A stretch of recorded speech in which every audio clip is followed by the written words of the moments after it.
This is the first and most important step that every investor must take. That what percentage of his portfolio is to be allocated towards risk, meaning equity, and what percent he wants to be in relatively safe fixed income, where the returns will be more modest, but the principal or the capital will not be at risk or at significant risk, unlike equities.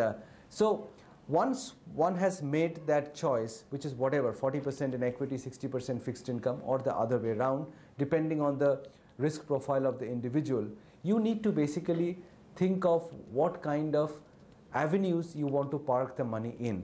I would say that the fixed part of the money, the safe part of the money should go into fixed income funds rather than bank deposits, and we'll talk about why.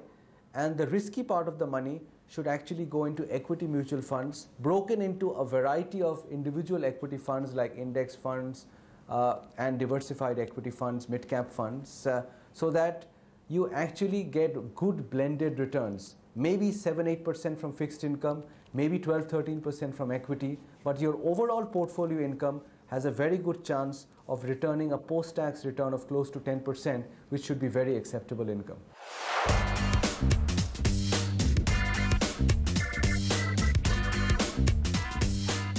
This is a good question because traditionally in India, people have parked their safe money into bank fixed deposits. Now today, most bank fixed deposits greater than 1 year give a yield of 6.5%. You pay full tax on that, and at the highest tax bracket, basically what you're taking home is 4.25% post-tax. That barely beats inflation.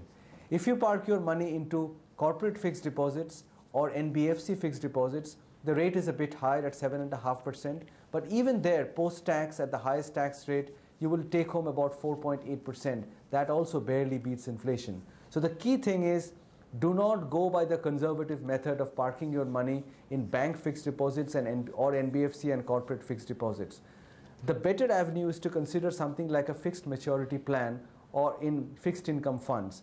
FMPs or fixed maturity plans offer returns of around 8.25%, and if you hold for 3 years, the taxation 20% with indexation or 10% actually would lead to something like a post-tax return of 7.2%. Now 7.2 versus 4.2 in fixed deposit post-tax is a huge 3 percentage point differential, and therefore the prudent thing to do in fixed income is not to look at fixed deposits but to look at fixed income bond funds, and in that FMPs actually score very highly.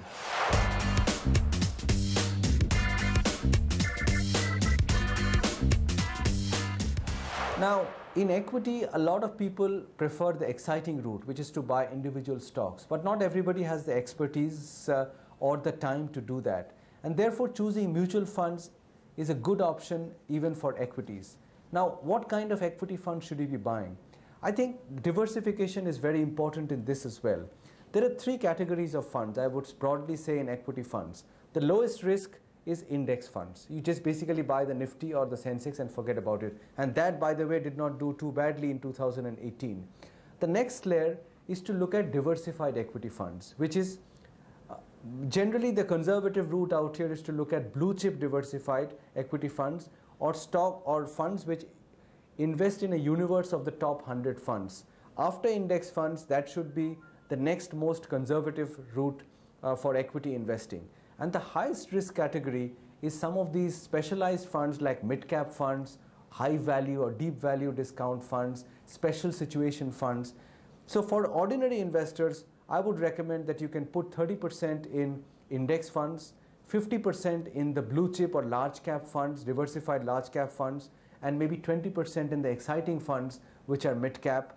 But if your risk profile is higher, then you can take a little bit higher exposure into the mid-cap and special kind of equity funds.